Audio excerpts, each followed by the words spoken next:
네, 여러분 안녕하세요. 네, HLB 말씀드립니다. 자, 오늘은 제가 HLB와 관련해서 외신이 하나 들어온 게 있어요. 네, 요거는 특별한 내용이 있는지 이 부분을 한번 살펴보도록 하겠고요. 그리고 미국 시장 폭락 사태가 지난 주말에도 이어졌던 그런 부분인데, 그렇다면 HLB는 무사할 수 있는가? 이 부분에 대해서도 제가 말씀을 좀 올리도록 하겠습니다. 그래서 미국 시장에서도 그 헬스케어나 제약 지수가 있죠. 이 지수들의 움직임과 연계해서 대한민국의 그 제약 바이오 헬스케어 쪽의 주가는 어떤 식으로 전개가 될 것인가. 이 부분도 일단 중요하다고 봅니다. 자, 이와 같은 부분에 대한 말씀을 제가 드리도록 하겠습니다. 그리고 영상 후반부에는 대박주 하나 말씀드립니다. 저평가 성장주죠. 최근 어려운 시장하에서 저평가 성장주는 각광을 받을 수가 있습니다. 생바닥에서 올라오는 종목이기 때문에 이 종목을 한번 해볼 필요가 있어요. 그래서 이거 소개시켜 드리는 시간을 갖도록 하겠습니다. 자, 그럼 HLB 말씀을 드리는데 일단 먼저 그 해외 시장이 좀 어려웠죠. 그래서 잘 아시다시피 나스닥 지수 이런 식으로 한 2.43% 낙폭이 컸고, 다우 지수 같은 경우도 2.72% 정도 내리면서 마무리가 됐어요. 그러니까 우리 시장도 그 영향을 받지 않겠는가, 이런 생각 할 수도 있는데, 여러분 근데 최근에 그 중국의 항서제약 주가 패턴 잘 아시죠? 지금 현재 그 재심사를 앞두고 있는데 상당히 흐름이 굉장히 견고합니다. 그래서 이 부분이 괜찮고요. 그리고 여러분들 그 미국 시장에서 헬스케어 지수나 제약 지수가 어떤 행보를 보여주고 있는가, 이 부분을 좀 생각할 필요가 있는데요. 여기 보시다시피 업종별로 미국 섹터를 보면은요, 아멕스 제약 지수, 가령 예를 들어서 이런 제약 지수의 차트 모양을 보면 상당히 그 살아 있어요. 그래서 미국 다우 지수나 나스닥 지수하고는 다른 행보를 분명히 보여주고 있는 그런 패턴임을 확인할 수 있고요. 그리고 그쪽과 관련이 된 S&P 헬스케어 지수 같은 경우를 본다 하더라도 S&P 헬스케어 지수도 이와 같이 모양이 상당히 살아 있습니다. 요거는 9월달 미국의 금리 인하 확률이 80-90% 되기 때문에 이 부분에 대한 기대가 제약바이오에 상당히 긍정적으로 작용이 되고 있는 거란 말이에요. 그거 우리가 생각할 필요가 있습니다. 여러분 이런 기사가 굉장히 많이 나왔었죠. 금년도 하반기에 상승을 펼칠 가능성이 높겠다. 이런 기사들이 상당히 많이 나왔습니다만은, 여기 나와 있는 바대로 대규모 자금이 유입돼야 되는 게 바이오 제약주예요. 그렇다면은 이런 금리 인하에 가장 강점을 받을 수 있는 업종이 바로 제약바이오 섹터입니다.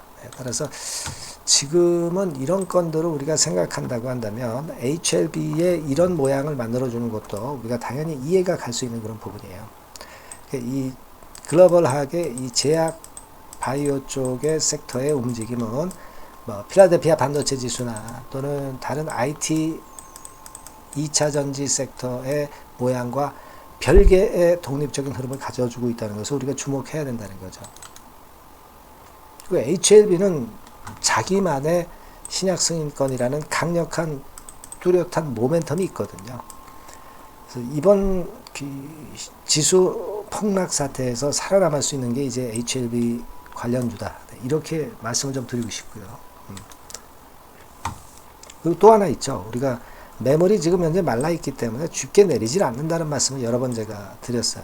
그러니까 이 매물이라든가 모멘텀이라든가 또는 글로벌 제약 바이오 섹터 움직임들을 볼 때 괜찮아요. 괜찮습니다. 그리고 또 하나는 외신이 하나 들어와 있는 게 좀 있는데요.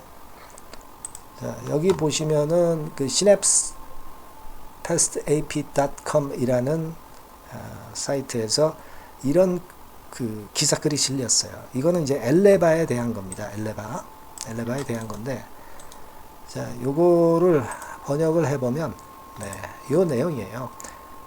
1차 간암 세포 치료제에 대한 NDA 재제출이라고 그렇게 나와 있습니다.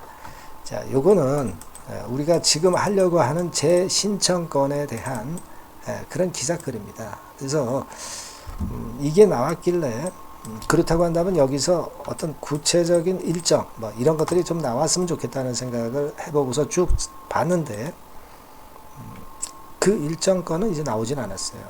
그러니까 우리가 이미 알고 있는 엘레바의 재심사 신청권에 대한 얘기를 그냥 한 겁니다. 그러니까 우리가 이미 알고 있는 범위를 크게 벗어나지 않았어요. 그래서 색다른 재료가 좀 나왔으면 좋겠다는 생각이었는데 그렇지는 않았습니다. 그래서 좀 아쉬운 생각이 들었지만 이런 외신권과 관련해서 만약에 색다른 재료가 나온다고 한다면 바로바로 제가 말씀을 드릴 거니까 여러분들은 그 HLB라고 문자 주시면 그런 자료를 남보다 빨리 받아볼 수 있다는 거 다시 한번 말씀드리고 싶고요. 우리가 뭐 그 외신에서 아주 특이한 사항이 좀 나왔으면 좋겠는데 그건 없었습니다. 하지만 제가 오늘 간략하게 말씀을 좀 드린 것처럼 글로벌 지수가 폭락하는 상황 속에서도 제약 바이오 섹터는 건재하다는 걸 우리가 상당히 HLB도 긍정적으로 보셔야 된다는 거 하고요. 그리고 HLB는 그 외에도 신약 승인, 리보캄넬리주맙의 신약 승인, 바로 이제 재심사가 9월 달에 이제 들어가기 때문에 그렇다고 한다면 이제 8월 달에는 미리 그 기대감으로 올릴 것이다 라는 기대를 가져볼 수 있다는 거죠. 미팅 전에, FDA 미팅 전에 시세가 폭등을 했던 것과 같이 그런 부분들이 발생할 가능성이 좀 높기 때문에 HLB는 좀 느긋하게 좀 보셔도 될 거다. 이런 말씀을 드리고 싶은 거고요. 수급적으로도 여러분 매물이 없는 것을 분명히 보여주고 있다고 말씀드렸어요. 이 세 가지가 지금 현재는 가장 강한 모멘텀이 될 수 있다. 이걸 자꾸 제가 말씀을 드릴 수 있는 겁니다. 그리고 일전에 말씀을 드렸지만은 우리가 학회권과 관련해서도 충분히 학회 모멘텀이 등장할 수 있는 거리가 있다. 이거 다시 한번 말씀드리는 거죠. 에스모 같은 경우가 뭐 잘 아시다시피 9월 13일에서 17일이기 때문에 8월 달에 이 건과 관련한 뉴스거리가 여러 번 나올 수 있다는 것도 분명히 생각하실 필요가 있다는 겁니다. 9월 달 미국 금리 인하는 우리가 잘 알고 있는 강력한 모멘텀이고 요건과 더불어서 여러분 지금은 아마 저증 확장권에 대한 얘기가 아직 안 나오고 있지만 요건도 이제 좀 시동을 좀 걸 수 있지 않겠나. 국내 품목 허가권, 그죠? 네, 그리고 유럽 허가권과 관련한 재료하고요. 그리고 재심사 서류 제출하는 건, 그 뭐 일단 당연한 거고요. 외자 유치권도 아마 재심사 제출을 하면 요건과 관련한 부분도 이제 재료로 등장이 될 수 있을 거예요. 그러니까 지금 뭐 보면은 HLB와 관련해서 불리한 건의 재료가 별로 없어요.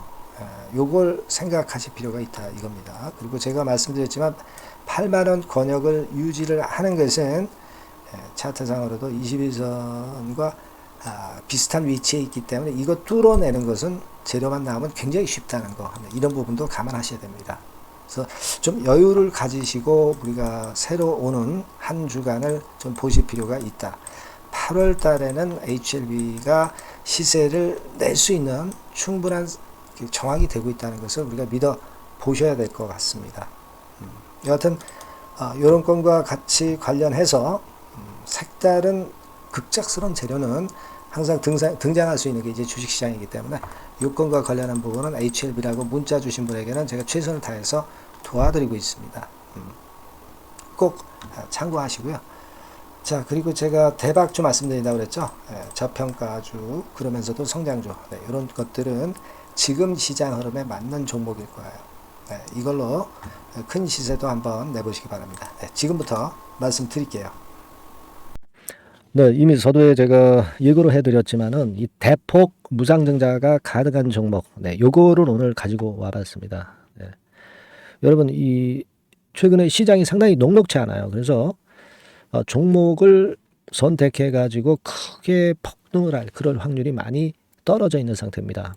그래서 자, 이런 시장에서는 역시 우리가 독특한 종목을 찾아야 되는데 무상증자를 뭐 1, 200% 정도 하는 기업을 찾을 게 아니라 뭐 500%, 1000% 정도는 할 수 있는 그런 예비 후보 종목을 찾아서 거기서 종목을 선택하는 것이 일단 최상의 지금 시장에 대처하는 방법이다. 저는 그렇게 보고 있어서요. 자, 오늘은 제가 무상증자 예상 비율이 적어도 500 내지 1000% 정도 될 수 있는 이런 종목을 제가 오늘 말씀을 좀 드리고자 합니다. 여러분들 그 과거에 무상증자 종목으로 히트를 쳤던 종목들이 상당히 많죠. 뭐 예를 들면 이런 노터스 같은 종목, 이런 종목들은 여러분들이 보셔서 아시겠지만은 결국 이런 데서 뭉쳐가지고 시세를 크게 내가지고 여기서부터 해가지고 되게 한 그 7, 8배 이런 정도 시세를 크게 냈어요. 그 다음에는 이제 꺾였지만은 우리가 바로 이런 사이클을 이용을 해서 이런 종목을 이런 생바닥에서 잡는 거예요. 자, 오늘 말씀드릴 종목도 이런 생바닥에 있는 종목인데 이 바이오스텍과 비슷한 종목 형태, 차트 형태를 갖고 있어요, 여러분. 그리고 여러분 그 소룩스 같은 경우도 잘 아시죠? 이것도 무상증자 엄청 크게 발표를 했는데 이 소룩스하고도 급등 전의 모양이 상당히 비슷합니다. 이 종목도 거의 그 10배 정도 폭등을 했잖아요. 그죠?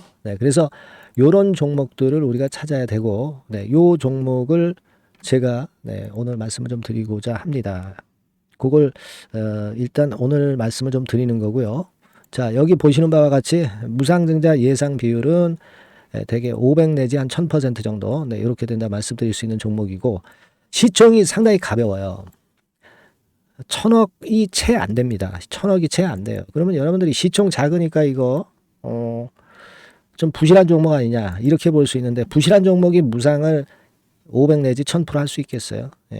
PBR 수준도 한 0.5 내지 0.9배수에 있고 부채 비율도 30 내지 60% 정도로 굉장히 낮습니다. 그리고 무상 재원으로 볼 수 있는 이 유보일 같은 경우도 무려 5000 내지 8000% 이 중간에 속해 있는 그런 기업이에요. 주가 같은 경우도 2만 원 내지 3만 8천 원 정도 수준 요 정도에 위치해 있는 기업입니다. 아까 말씀을 드렸다시피 시총이 가볍고 재무구조 괜찮고 그래서 쉽게 날아갈 수 있어요. 새털처럼 가벼운 종목이 될 수가 있습니다. 그게 지금 현재 막 뜨기 시작하는 그런 초기 단계를 형성하고 있기 때문에 여러분들이 한번 해보시라는 거예요. 그 현금 유동성 같은 경우로 제가 보니까 최소 그 한 500억 정도는 보유하고 있어요. 500억 정도. 지금 자기 자본이 아주 작습니다. 아주 작은데 현금 유동성이 500억 정도 된다고 한다면 이거 대단한 겁니다. 안전이 보장된 거고 그런 상태에서 무상증자를 할 가능성이 상당히 높아요. 충분한 현금 유동성 확보했다. 매출 같은 경우도 이게 들쭉날쭉하지 않고요. 안정돼 있어요. 안정돼 있기 때문에 무상증자 종목으로서 메리트가 있는 거죠. 리스크가 없다는 얘기예요. 최근 1년간 눌러놓고 이제 그 좀 매기가 들어오고 있다 이거예요. 그래서 요 종목은 여러분들이 한번 꼭 해 보셔야 될 것 같습니다. 요거 종목을 좀 바꿔 그리고 매수 타임 하고요. 나중에 이제 매도 타임까지 제가 다 말씀을 드릴 거예요. 매수 매도 타임을 끝까지 케어를 해서 말씀을 드릴 겁니다. 그러니까 여러분들이 무상이라고 문자 주시면 돼요. 무상이라고 문자 주시면 제가 최선을 다해서 끝까지 제가 케어를 할 겁니다. 아시겠죠? 이거 꼭 하셔가지고 대박 좀 내시고요. 무상이라고 문자 주시는 거 꼭 잊지 마세요. 그렇게 말씀드립니다.